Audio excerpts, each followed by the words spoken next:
सभी को सादर प्रणाम और गुड़ी पाड़वा और नवीन वर्ष की बहुत सारी शुभकामनाएं। आज मैं आपके सामने पढ़ने जा रही हूँ श्री साई सच्चरित्र का अध्याय 9। गत अध्याय के अंत में केवल इतना ही संकेत किया गया था कि लौटते समय जिन्होंने बाबा के आदेशों का पालन किया वे सकुशल घर लौटे और जिन्होंने अवज्ञा की उन्हें दुर्घटनाओं का सामना करना पड़ा। इस अध्याय में यह कथन अन्य कई पुष्टिकारक घटनाओं और अन्य विषयों के साथ विस्तार पूर्वक समझाया जाएगा। शिरडी यात्रा की विशेषता। शिरडी यात्रा की एक विशेषता यह थी कि बाबा की आज्ञा के बिना कोई भी शिरडी से प्रस्थान नहीं कर सकता था, और यदि किसी ने किया भी तो मानो उसने अनेक कष्टों को निमंत्रण दे दिया। परंतु यदि किसी को शिरडी छोड़ने की आज्ञा हुई तो फिर वहाँ उसका ठहरना नहीं हो सकता था। जब भक्तगण लौटने के समय बाबा को प्रणाम करने जाते तो बाबा उन्हें कुछ आदेश दिया करते थे जिनका पालन अति आवश्यक था। यदि इन आदेशों की अवज्ञा कर कोई लौट गया तो निश्चय ही उसे किसी न किसी दुर्घटना का सामना करना पड़ता था। ऐसे कुछ उदाहरण यहाँ दिए जाते हैं। तात्या कोते पाटिल। एक समय तात्या कोते पाटिल तांगे में बैठकर कोपरगांव के बाजार को जा रहे थे। वे शीघ्रता से मस्जिद में आए, बाबा को नमन किया और कहा कि मैं कोपरगांव के बाजार को जा रहा हूँ। बाबा ने कहा, शीघ्रता न करो, थोड़ा ठहरो। बाजार जाने का विचार छोड़ दो और गांव के बाहर न जाओ। उनकी उतावली को देखकर बाबा ने कहा, अच्छा, कम से कम श्यामा को तो साथ लेते जाओ। बाबा की आज्ञा की अवहेलना करके उन्होंने तुरंत तांगा आगे बढ़ाया। तांगे के 2 घोड़ों में से एक घोड़ा, जिसका मूल्य लगभग 300 रुपये था, अति चंचल और द्रुतगामी था। रास्ते में सावली विहीर ग्राम पार करने के पश्चात ही वह अधिक वेग से दौड़ने लगा। अकस्मात ही उसकी कमर में मोच आ गई, वह वहीं गिर पड़ा। यद्यपि तात्या को अधिक चोट तो नहीं आई, परंतु उन्हें अपनी साई माँ के आदेशों की स्मृति अवश्य हो आई। एक अन्य अवसर पर कोल्हार ग्राम को जाते हुए भी उन्होंने बाबा के आदेशों की अवज्ञा की थी और ऊपर वर्णित घटना के समान ही दुर्घटना का उन्हें सामना करना पड़ा था। एक यूरोपियन महाशय। एक समय बंबई के एक यूरोपियन महाशय नाना साहेब चांदोरकर से परिचय पत्र प्राप्त कर किसी विशेष कार्य से शिरडी आए।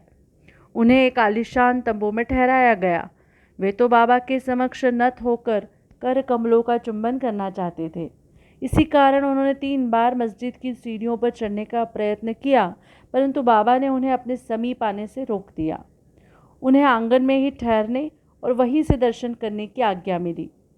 इस विचित्र स्वागत से अप्रसन्न होकर उन्होंने शीघ्र ही शिरडी से प्रस्थान करने का विचार किया और विदा लेने के हेतु वे वहां आए। बाबा ने उन्हें दूसरे दिन जाने और शीघ्रता न करने की राय दी। अन्य भक्तों ने भी उनसे बाबा के आदेश का पालन करने की प्रार्थना की, परंतु वे सब की उपेक्षा कर तांगे में बैठकर रवाना हो गए। कुछ दूर तक तो घोड़े ठीक ठीक चलते रहे, परंतु सावली विहीर नामक गांव पार करने पर एक बाइसिकल सामने से आई, जिसे देखकर घोड़े भयभीत हो गए और द्रुत गति से दौड़ने लगे। फलस्वरूप तांगा उलट गया और महाशय जी नीचे लुढ़क गए और कुछ दूर तक तांगे के साथ साथ घिसटते चले गए। लोगों ने तुरंत ही दौड़कर उन्हें बचा लिया, परंतु चोट अधिक आने के कारण उन्हें कोपरगांव के अस्पताल में शरण लेनी पड़ी। इस घटना से भक्तों ने शिक्षा ग्रहण की कि जो बाबा के आदेशों की अवहेलना करते हैं उन्हें किसी न किसी प्रकार की दुर्घटना का शिकार होना ही पड़ता है, और जो आज्ञा का पालन करते हैं वे सकुशल और सुखपूर्वक घर पहुंच जाते हैं। भिक्षावृत्ति की आवश्यकता। अब हम भिक्षावृत्ति के प्रश्न पर विचार करेंगे। संभव है कुछ लोगों के मन में संदेह उत्पन्न हो कि जब बाबा इतने श्रेष्ठ पुरुष थे तो फिर उन्होंने आजीवन भिक्षावृत्ति पर ही क्यों निर्वाह किया। इस प्रश्न को 2 दृष्टिकोण समक्ष रखकर हल किया जा सकता है। पहला दृष्टिकोण, भिक्षावृत्ति पर निर्वाह करने का कौन अधिकारी है। शास्त्रानुसार वे व्यक्ति जिन्होंने 3 मुख्य आसक्तियों कामिनी, कांचन और कीर्ति का त्याग कर आसक्ति मुक्त हो संन्यास ग्रहण कर लिया हो, वे ही भिक्षावृत्ति के उपयुक्त अधिकारी हैं, क्योंकि वे अपने गृह में भोजन तैयार कराने का प्रबंध नहीं कर सकते। अतः उन्हें भोजन कराने का भार गृहस्थों पर ही है। श्री साईं बाबा न तो गृहस्थ थे और न वानप्रस्थी, वे तो बाल ब्रह्मचारी थे। उनकी यह दृढ़ भावना थी कि विश्व ही मेरा गृह है। वे तो स्वयं ही भगवान वासुदेव, विश्व पालनकर्ता तथा परम ब्रह्म थे। अतः वे भिक्षा उपार्जन के पूर्ण अधिकारी थे। दूसरा दृष्टिकोण, पंचसूना, 5 पाप और उनका प्रायश्चित। सबको यह ज्ञात है कि भोजन सामग्री या रसोई बनाने के लिए गृहस्थाश्रमियों को 5 प्रकार की क्रियाएं करनी पड़ती है।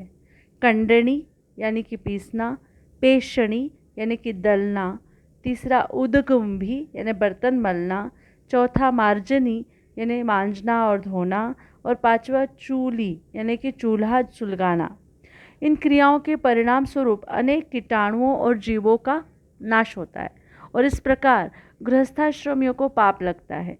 इन पापों के प्रायश्चित स्वरूप शास्त्रों ने 5 प्रकार के याग यानी कि यज्ञ करने की आज्ञा दी है, अर्थात ब्रह्म यज्ञ अर्थात वेदाध्ययन, ब्रह्म को अर्पण करना या वेद का अध्ययन करना, पितृयज्ञ पूर्वजों को दान, देवयज्ञ देवताओं को बलि, भूत यज्ञ यानी प्राणियों को दान, मनुष्य यज्ञ यानी मनुष्यों को दान।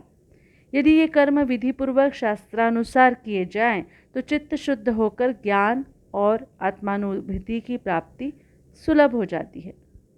बाबा द्वार द्वार पर जाकर गृहस्थाश्रमियों को इस पवित्र कर्तव्य की स्मृति दिलाते रहते थे और वे लोग अत्यंत भाग्यशाली थे जिन्हें घर बैठे ही बाबा से शिक्षा ग्रहण करने का अवसर मिल जाता था। भक्तों के अनुभव। अब हम अन्य मनोरंजक विषयों का वर्णन करते हैं। भगवान कृष्ण ने गीता में कहा है, जो मुझे भक्तिपूर्वक केवल एक पत्र, फूल, फल या जल भी अर्पण करता है तो मैं उस शुद्ध अंतकरण वाले भक्त के द्वारा अर्पित की गई वस्तु को सहर्ष स्वीकार कर लेता हूँ। यदि भक्त सचमुच में श्री साईं बाबा को कुछ भेंट देना चाहता था और बाद में यदि उसे अर्पण करने की विस्मृति भी हो गई तो बाबा उसे या उसके मित्र द्वारा उस भेंट की स्मृति कराते और भेंट देने के लिए कहते तथा भेंट प्राप्त कर उसे आशीष देते थे। नीचे कुछ ऐसी ही घटनाओं का वर्णन किया जाता है। तरखड़ कुटुंब, पिता और पुत्र। श्री रामचंद्र आत्माराम उपनाम बाबा साहेब तरखड़ पहले प्रार्थना समाजी थे, तथापि वे बाबा के परम भक्त थे। उनकी स्त्री और पुत्र तो बाबा के एक निष्ठ भक्त थे। एक बार उन्होंने ऐसा निश्चय किया कि पुत्र व उसकी माँ ग्रीष्मकालीन छुट्टियाँ शिरडी में ही व्यतीत करें, परंतु पुत्र बांद्रा छोड़ने को सहमत न हुआ। उसे भय था कि बाबा का पूजन घर में विधिपूर्वक न हो सकेगा, क्योंकि पिताजी प्रार्थना समाजी हैं और संभव है कि वे श्री साईं बाबा के पूजन आदि का उचित ध्यान न रख सकें। परंतु पिता के आश्वासन देने पर कि पूजन यथाविधि ही होता रहेगा, माँ और पुत्र ने एक शुक्रवार की रात्रि में शिरडी को प्रस्थान कर दिया।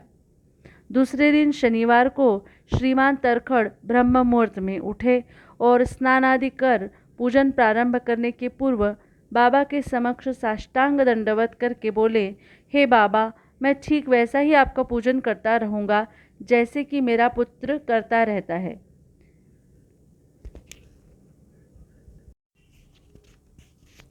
परंतु कृपा कर इसे शारीरिक परिश्रम तक ही सीमित रखना। ऐसा कहकर उन्होंने पूजन आरंभ किया और मिश्री का नैवेद्य अर्पित किया, जो दोपहर के भोजन के समय प्रसाद के रूप में वितरित कर दिया गया। उसी दिन की संध्या तथा अगला दिन इतवार भी निर्विघ्न व्यतीत हो गया। सोमवार को उन्हें ऑफिस जाना था, परंतु वह दिन भी निर्विघ्न निकल गया। श्री तरखड़ ने इस प्रकार अपने जीवन में कभी पूजा न की थी। उनके हृदय में अति संतोष हुआ कि पुत्र को दिए गए वचनानुसार पूजा यथाक्रम संतोषपूर्वक चल रही है। अगले दिन मंगलवार को सदैव की भांति उन्होंने पूजा की और ऑफिस को चले गए। दोपहर को घर लौटने पर जब वे भोजन को बैठे तो थाली में प्रसाद न देखकर उन्होंने अपने रसोइये से इस संबंध में प्रश्न किया। उसने बतलाया कि आज विस्मृतिवश वे नैवेद्य अर्पण करना भूल गए हैं। यह सुनकर वे तुरंत अपने आसन से उठे और बाबा को दंडवत कर क्षमा याचना करने लगे तथा बाबा से उचित पथ प्रदर्शन न करने तथा पूजन को केवल शारीरिक परिश्रम तक ही सीमित रखने के लिए उलाहना देने लगे। उन्होंने संपूर्ण घटना का विवरण अपने पुत्र को पत्र द्वारा सूचित किया और उससे प्रार्थना की कि वह पत्र बाबा के श्री चरणों पर रखकर उनसे कहना कि वे इस अपराध के लिए क्षमा प्रार्थी हैं। यह घटना बांद्रा में लगभग दोपहर को हुई थी और उसी समय शिरडी में जब दोपहर की आरती प्रारंभ होने ही वाली थी कि बाबा ने श्रीमती तरखड़ से कहा, माँ, मैं कुछ भोजन पाने के विचार से तुम्हारे घर बांद्रा गया था। द्वार में ताला लगा देखकर मैंने भी किसी प्रकार गृह में प्रवेश किया, परंतु वहाँ देखा कि भाऊ यानी कि श्री तरखड़ मेरे लिए कुछ भी खाने को नहीं रख गए हैं, अतः मैं भूखा ही लौट आया हूँ। किसी को भी बाबा के वचनों का अभिप्राय समझ में नहीं आया, परंतु उनका पुत्र जो समीप ही खड़ा था सब कुछ समझ गया कि बांद्रा में पूजन में कुछ तो त्रुटि हो गई है। इसलिए वह बाबा से लौटने की अनुमति मांगने लगा, परंतु बाबा ने आज्ञा न दी और वही पूजन करने का आदेश दिया। उनके पुत्र ने शिरडी में जो कुछ हुआ उसे पत्र में लिखकर पिता को भेजा और भविष्य में पूजन में सावधानी बरतने के लिए विनती की। दोनों पत्र डाक द्वारा दूसरे दिन दोनों पक्षों को मिले। क्या यह घटना आश्चर्यपूर्ण नहीं है? श्रीमती तरखड़। एक समय श्रीमती तरखड़ ने 3 वस्तुएं अर्थात भरित, भुर्ता यानी मसाला मिश्रित भुना हुआ बैंगन और दही, काचऱ्या यानी बैंगन के गोल टुकड़े घी में तले हुए और पेड़ा बाबा के लिए भेजा। बाबा ने उन्हें किस प्रकार स्वीकार किया इसे अब देखेंगे। बांद्रा के श्री रघुवीर भास्कर पुरंदरे बाबा के परम भक्त थे। एक समय वे शिरडी को जा रहे थे। श्रीमती तरखड़ ने श्रीमती पुरंदरे को 2 बैंगन दिए और उनसे प्रार्थना की कि शिरडी पर पहुंचने पर वे एक बैंगन का भुर्ता और दूसरे का काचऱ्या बनाकर बाबा को भेंट कर दें। शिरडी पहुंचने पर श्रीमती पुरंदरे भुर्ता लेकर मस्जिद गई। बाबा उसी समय भोजन को बैठे ही थे। बाबा को वह भुर्ता बड़ा स्वादिष्ट प्रतीत हुआ, इस कारण उन्होंने थोड़ा थोड़ा सभी को वितरित किया। इसके पश्चात ही बाबा ने काचऱ्या लाने को कहा। राधा कृष्ण माई के पास संदेशा भेजा गया कि बाबा काचऱ्या मांग रहे हैं। वे बड़े असमंजस में पड़ गई कि अब क्या करना चाहिए। बैंगन की तो अभी ऋतु ही नहीं है। अब समस्या उत्पन्न हुई कि बैंगन किस प्रकार उपलब्ध हो। जब इस बात का पता लगाया गया कि भुर्ता लाया कौन था, तब ज्ञात हुआ कि बैंगन श्रीमती पुरंदरे लाई थी तथा उन्हें ही काचऱ्या बनाने का कार्य सौंपा गया था। अब प्रत्येक को बाबा की इस पूछताछ का अभिप्राय विदित हो गया और सबको बाबा की सर्वज्ञता पर महान आश्चर्य हुआ। दिसंबर सन 1915 में श्री गोविंद बालाराम मानकर शिरडी जाकर वहां अपने पिता की अंत्येष्टि क्रिया करना चाहते थे। प्रस्थान करने से पूर्व वे श्रीमती तरखड़ से मिलने आए। श्रीमती तरखड़ बाबा के लिए कुछ भेंट शिरडी भेजना चाहती थी। उन्होंने पूरा घर झाड़ डाला, परंतु केवल एक पेड़े के अतिरिक्त कुछ न मिला और वह पेड़ा भी अर्पित नैवेद्य का था। बालक गोविंद ऐसी परिस्थिति देखकर रोने लगा, परंतु फिर भी अति प्रेम के कारण वही पेड़ा बाबा के लिए भेज दिया। उन्हें पूर्ण विश्वास था कि बाबा उसे अवश्य स्वीकार कर लेंगे। शिरडी पहुंचने पर गोविंद मानकर बाबा के दर्शनार्थ गए, परंतु वहां पेड़ा ले जाना भूल गए। बाबा यह सब चुपचाप देखते रहे, परंतु जब वह पुनः संध्या समय बिना पेड़ा लिए हुए वहां पहुंचा तो फिर बाबा शांत न रह सके और उन्होंने पूछा कि तुम मेरे लिए क्या लाए हो? उत्तर मिला, कुछ नहीं। बाबा ने पुनः प्रश्न किया और उसने वही उपयुक्त उत्तर फिर दोहरा दिया। अब बाबा ने स्पष्ट शब्दों में पूछा, क्या तुम्हें माँ ने चलते समय कुछ मिठाई नहीं दी थी? अब उसे स्मृति हो आई और वह बहुत ही लज्जित हुआ तथा बाबा से क्षमा याचना करने लगा। वह दौड़कर शीघ्र ही वापस गया और पेड़ा लाकर बाबा के सम्मुख रख दिया। बाबा ने तुरंत ही पेड़ा खा लिया। इस प्रकार श्रीमती तरखड़ की भेंट बाबा ने स्वीकार की और भक्त मुझ पर विश्वास करता है, इसलिए मैं स्वीकार कर लेता हूँ। यह भगवत वचन सिद्ध हुआ। बाबा का संतोषपूर्वक भोजन। एक समय श्रीमती तरखड़ शिरडी आई हुई थी। दोपहर का भोजन प्रायः तैयार हो चुका था और थालियाँ परोसी ही जा रही थी। उसी समय वहाँ एक भूखा कुत्ता आया और भौंकने लगा। श्रीमती तरखड़ तुरंत उठी और उन्होंने रोटी का एक टुकड़ा कुत्ते को डाल दिया। कुत्ता बड़ी रुचि के साथ उसे खा गया। संध्या के समय जब वे मस्जिद में जाकर बैठी तो बाबा ने उनसे कहा, माँ, आज तुमने मुझे बड़े प्रेम से खिलाया। मेरी भूखी आत्मा को बड़ी सांत्वना मिली है। सदैव ऐसा ही करती रहो। तुम्हें कभी न कभी इसका उत्तम फल अवश्य प्राप्त होगा। इस मस्जिद में बैठकर मैं कभी असत्य नहीं बोलूँगा। सदैव मुझ पर ऐसा ही अनुग्रह करती रहो। पहले भूखों को भोजन कराओ, बाद में तुम भोजन किया करो। इसे अच्छी तरह ध्यान में रखो। बाबा के शब्दों का अर्थ उनकी समझ में न आया, इसलिए उन्होंने प्रश्न किया, भला मैं किस प्रकार भोजन करा सकती हूँ? मैं तो स्वयं दूसरों पर निर्भर हूँ और उन्हें दाम देकर भोजन प्राप्त करती हूँ। बाबा कहने लगे, उस रोटी को ग्रहण कर मेरा हृदय तृप्त हो गया और अभी तक मुझे डकारें आ रही हैं।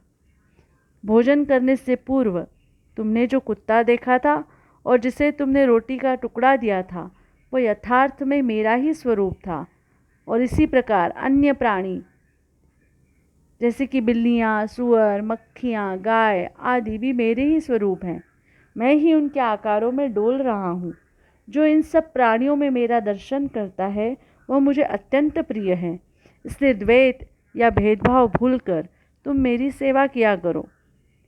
इस अमृत तुल्य उपदेश को ग्रहण कर वे द्रवित हो गई और उनकी आंखों से अश्रुधारा बहने लगी। गला रुंध गया और उनके हर्ष का पारावार न रहा। शिक्षा। समस्त प्राणियों में ईश्वर दर्शन करो, यही इस अध्याय की शिक्षा है। उपनिषद, गीता और भागवत का यही उपदेश है कि ईशावास्यमिदं सर्वम, सर्व प्राणियों में ईश्वर का ही वास है। इसका प्रत्यक्ष अनुभव करो। अध्याय के अंत में बतलाई गई घटना तथा अन्य घटनाएं जिनका लिखना अभी शेष है, स्वयं बाबा ने प्रत्यक्ष उदाहरण प्रस्तुत कर दिखाया कि किस प्रकार उपनिषदों की शिक्षा को आचरण में लाना चाहिए। इस प्रकार श्री साईं बाबा शास्त्र ग्रंथों की शिक्षा दिया करते थे। श्री सद्गुरु साईनाथ अर्पणमस्तु। शुभम भवतु।